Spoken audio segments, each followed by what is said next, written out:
వంగవీటి రంగా హత్యకు చంద్రబాబే సూత్రధారి. ఇది వంగవీటి నరేంద్ర స్టేట్మెంట్. నాటి హోంమంత్రి కోడెల, ఎస్పీ వ్యాస్ పాత్రధారులు. రంగా హత్య జరిగింది, కేసు కొట్టేసింది టీడీపీ హయాంలోనే. విజయవాడలో ఏ ఇంటికి వెళ్ళి అడిగినా రంగాన్ని చంపించింది చంద్రబాబు ఏం చెప్తారు. డైవర్షన్ పాలిటిక్స్లో భాగంగానే వైఎస్ కుటుంబంపై దుష్ప్రచారం. వైఎస్ఆర్సీపీ రాష్ట్ర అధికార ప్రతినిధి వంగవీటి నరేంద్ర ఫైర్. ఈయనేమన్నా అప్పుడు ఏమన్నా ఉండి చూసి వచ్చాడా? నెంబర్ 1. రెండోది, వంగవీటి రంగా మర్డర్ జరిగింది తెలుగుదేశం హయాంలోనే నిజం.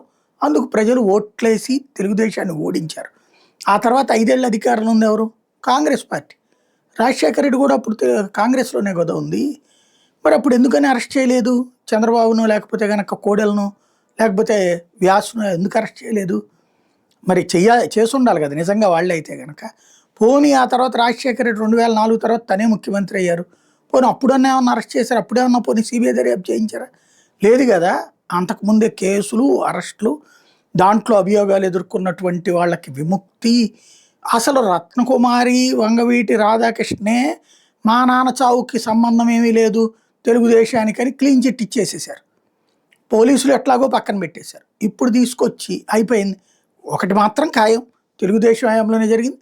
తెలుగుదేశం హస్తం ఉంటుంది. అది చంద్రబాబు, ఎన్టీ రామారావు కాదు. ఆ రోజున జరిగినటువంటి పరిణామాల్లో స్థానికంగా ఉన్నటువంటి ఇద్దరి మధ్యన గొడవలు మర్డర్కి కారణమైనటువంటిది ఊరోళ్ళందరికీ తెలుసు, రాష్ట్రం వాళ్ళందరికీ తెలుసు. కాకపోతే అప్పుడు కాపుల్ని రెచ్చగొట్టేందుకు గాను ఈ పాయింట్ తీసుకొచ్చింది మళ్ళీ ఇప్పుడు వాడుతున్నారు.